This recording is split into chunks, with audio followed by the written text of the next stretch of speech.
वादों से मुकरने वाली सरकार कांग्रेस की सरकार रही है। वो ना देश सेवा कर सकती है, ना जनता की सेवा कर सकती है, ना हरियाणा प्रदेश का विकास कर सकती है, ना देश का विकास कर सकती है। वो केवल लोगों को भ्रमित करने का काम कर सकती है। आज हम अपने बूथों के सशक्तिकरण अभियान के तहत अपने बूथ लेवल एजेंट्स को एक बार उनका काम किस प्रकार से काम करना है, किस नीति के साथ काम करना है, ताकि हमारी आने वाले चुनाव के अंदर एक बूथ मैनेजमेंट सुदृढ़ रूप से हो और कोई भी कमी बूथ मैनेजमेंट के अंदर ना रहे, सब कुछ चाक चौबंद रहे।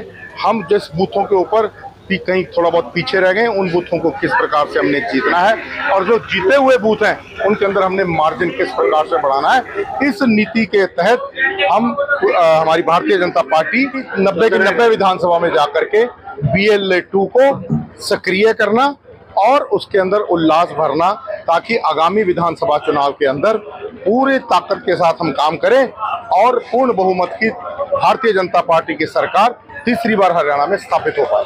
अगली बार सरकार में महिलाओं की भागीदारी रहेगी।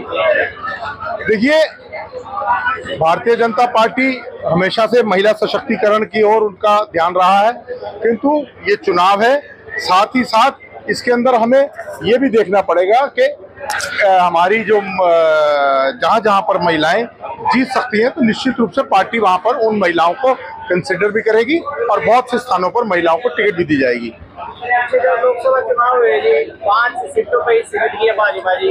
हरियाणा में विधानसभा चुनाव में क्या स्थिति रहेगी?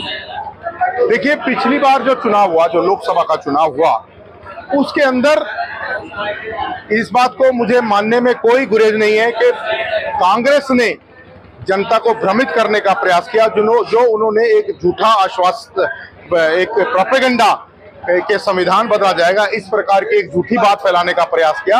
भारतीय जनता पार्टी उसको डिफेंड करने में लग गई, किंतु अब वो सारी बातें लोगों के सामने आ चुकी हैं कि अगर संविधान बदलने की कोई बात होती तो भारतीय जनता पार्टी के पहले 303 और 27 साल में 330 सांसद थे, तो तब भी भारतीय जनता पार्टी ने कोई इस प्रकार का कदम ना उठाया, ना कभी ऐसा करने की सोच सकती है।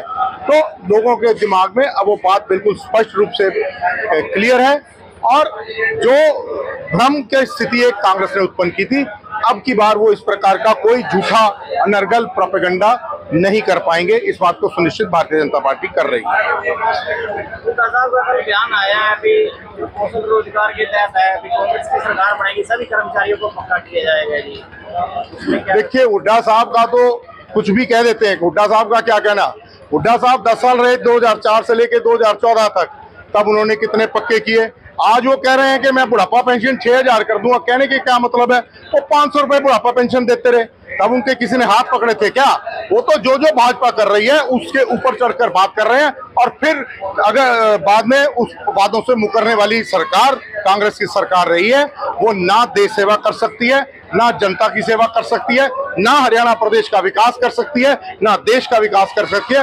वो केवल लोगों को भ्रमित करने का काम कर सकती है, किंतु जनता अब सब कुछ समझ चुकी है। उनके फैलाए हुए भ्रम के अंदर जनता नहीं आने वाली। विधानसभा चुनाव की तैयारी होगी है जी, क्या स्थिति रहेगी? बिल्कुल जी, अच्छी स्थिति रहेगी। जैसे हमारे माननीय विशाल सेठ जी ने आपको अभी बताया कि आज हमारा नीलोगढ़ी विधानसभा का BLA-2 का सम्मेलन है, उसमें हमें बूथ स्तर पर BLA-2 को कैसे वर्क करना है उसके बारे में विस्तार से बताया जाएगा और भारतीय जनता पार्टी की विधानसभा चुनाव के लिए पूरी तैयारी है।